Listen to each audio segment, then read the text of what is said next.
That belongs in a museum. He doesn't want to give his opponent the ability to just unleash and go nuts on him by playing additional minions, but if he doesn't play these infiltrators, he's not going to get any damage value out of them as well. Right, and we've talked about this. Naiman really made a name for himself initially on this Hunter class, so DrHippi has certainly played well with the tools available to him over the course of his tournament, but if there is a Hunter master in this lineup, it is Naiman, and making the considerations, like you were saying, Brian, to play around Unleash the Hounds or a possibly devastating explosive trap, what I expect to see, but he's going to go ahead and get that in there, get that damage represented. Yeah, I think all things considered, those Worgen Infiltrators just represent too much damage. Not only 2 damage on the board each, but the additional damage you get from the knives just make it too much of an attractive prospect. And DrHippi now not only has to find a way to ration out his own damage, but also prevent the lethal from the opponent. Yeah, right now, Naiman just has lethal next turn. Right. He has enough to attack with all these minions, and some damage through while also addressing some of the board state. And the best card in his hand for doing that right now is Unleash the Hound. So he can split this damage up pretty much naturally as it appears, trade the dogs into the minions that are available to him, and just leave the Worgens behind. And by throwing that kill command at the face, he still gives himself a decent clock to be able to win the game. Opponent on 8 health, quick shot, hero power on the following turn is now lethal. This is not, I think this is lethal for Naiman here. He has the 7 from the Arcane Golem plus the bow, and then his minions and hero power is just going to be enough to close this out. Right, so DrHippi didn't quite have the tools to close things out, and Naiman able to take it in the backswing. Right, but it's important to point out there, he could have traded more minions off the board using those dogs, but he needed to put his opponent to that magical number 8, which is the amount of damage that he has in hand for the following turn. If he had not have done that, then there's a chance your opponent just gets a whole nother turn on top of that anyway, which is just more damage. Ill-suited to win, at least in this match right here. Yeah, the Arcane Golem plus the Sergeant here doing 6 damage, 2 more from Steady Shot. That's putting Naiman within lethal range just next turn from Quick Shot plus Hero Power. So unless this is a heal bot, ooh, True Silver? All right, that does give Naiman a little bit more breathing room if DrHippi never draws damage again. Right. He can basically this mitigates 2 turns of hero power right now. Well, the thing is, the ability to survive 1 more turn, and because of playing things like that Aldor to generate pressure, he is putting himself in a situation where he can actually kill his opponent next turn. Right. Ooh, he's but not that's gonna kill get command. A next turn. No more next turn for you. Quick shot, kill command, hero power, you dead. Yeah, and just to cover Naiman's play that turn, he chose not to play anything because anything he added to the board here, or if he popped the Creeper, may just purely unleash the Hounds on its own lethal. He had lethal set up on his side of the board, so he chose not to commit anything else to the board from Naiman, but it's a risk of a very, very specific 3-card combination right now. I really like that line of play from Naiman all the same. I played a lot of this matchup back in the day, and honestly, this isn't too different from how it was back in the day. This Paladin right here is very much reminiscent of GVG, with the exception of maybe Keeper of Oldemon and 1 or 2 other cards. So at some point, the Druid just outvalues you in terms of drawing cards. He's gonna steal one of the Silverhand Druids, had a 75% chance to do so, but I like Naiman going on the offensive is the TLDR of that story. I'm not so convinced. I really like the Outdoor Peacekeeper play, and just on the 2 Quartermasters and picking up the value trade. That's exactly what I was thinking as well.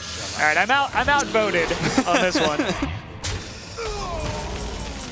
Ooh, an imposing board from DrHippi now, although Naiman has to be relatively sure that DrHippi does not have combo. Well, we do know that DrHippi has two Savage Roars. He doesn't have Force of Nature, but with this many minions in play, 2 Savage Roars is good enough. Right. Yeah, it'll get there, and that's probably the only shortcoming of Alder Peacekeeper is in this particular matchup, it still leaves a minion on the board that can be Savage Roared. I think Double Roar may be enough here. DrHippi seems to think so. With the silence for sure. Yeah, the silence definitely helps for sure. Yeah, Naiman going to go ahead and concede it out here, and I think it does really all hinge on that play that we debated here on the desk. The choice to be aggressive, get the extra 3/3 on the board. You know, he will have done his research. He'll probably know that Mind Control tech is in this deck. I believe, I think if we're going to see Lotheb come down, I was going to say, I think you're forced into doing this just to try and get some initiative on the board right now. There is just too big of a situation here. 22 damage still left to deal to the mage. Right, you're going to see now Acolyte of Pain left alive because at this point it can only draw 1 card, so it doesn't matter. DrHippi just wants to force a little bit of damage. Alex Strauss is a fairly good draw. Well, it means that there's lethal now. He's waiting in the wings. Along with an 8/8 Dragon in play, which is my favorite part of the card. Yes, Brian, you like dragons. You don't like freeze mages, I think we got it. Cute Pomeranians are also good, but They're looking great. at this They're great. board, as you said, Naiman has lethal represented next turn, and that life tap, you got to draw some cards, maybe see what you can do, but...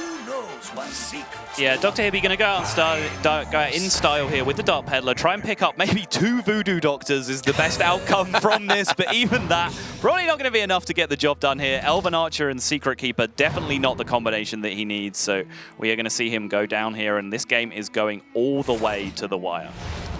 Right. We'll see what happens in these next few turns.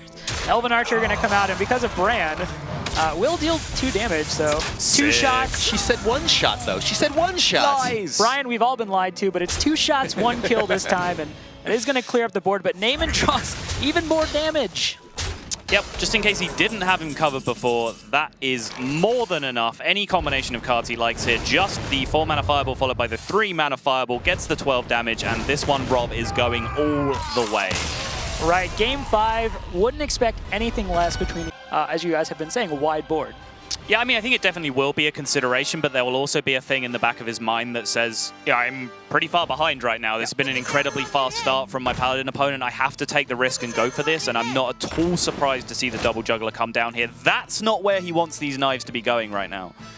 Well, he's going to have several more that can still attack into the... he may attack into one of those recruits, even though I mean, now it's this not is the the scariest read, thing. right? Like, how scared am I of Quartermaster? Does choose to just respect the value on the board. And those were terrible That knives was for DrHippi. the worst possible outcome. Ooh, and that Quartermaster could represent a lot of damage right now. This is huge. Quartermaster comes down. Those recruits, they've been training. They've been training. Yeah, they work out a lot, and look at this board. Naiman bullying the zoo off the board, could just start pressing for damage if he wants to.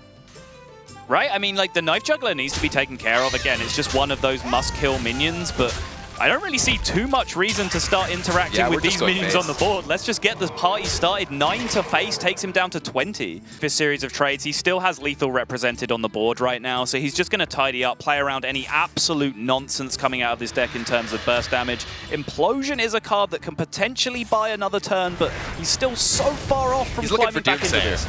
Right. Well, good result from the piloted Shredder that is not going to be pushing damage without a silence. Yeah, not quite dead yet. yeah, he has a couple of chances. Well. No, we're on that Dr. Boom plan now. Right, okay, so I was going to say he has a couple of chances. He can trade the Acolyte into something to potentially get a true Silver Champion, but he's just going to go ahead and limit the life tap from his opponent by attacking face with the Acolyte. Leroy Jenkins not going to do it! Right, we see a lot of minions on DrHippi's board, but guess what? Most of them have 1 attack, and there's a lot of power. Leroy Jenkins come down, and DrHippi is going to give the well play to Naiman and concede, and Naiman is going to be the Europe Winter Champion. He is going to the Hearthstone World Championship later this year at BlizzCon. What an incredible redemption story. Naiman all the way back, proves himself an incredible player, coming back, doing this the hard way, the honest way, the correct way this time, and a deserving champion, I have to say. Yeah, that was just an awesome series, awesome bunch of series so far, and yeah, congratulations. All right, Dennis standing by with Naiman, and we're going to toss it over to him and the Europe Winter Champion. All right, congratulations to Naiman. You've traveled all the way from halfway across the world, and now you are the first Europe champion for the winter season in 2016. Tell me how you're feeling right now. It just feels good. The only thing I can say right now. You have the entire world's attention. You said you were also playing for your fiance. Go ahead, the floor is yours. Say something lasting to the fans and family that are watching you right now. Большое спасибо моему брату, моим друзьям, которые смотрели это, и особенно моей невесте. Она также смотрела со своей семьей. Буду в Казахстане. Свадьба. Радость.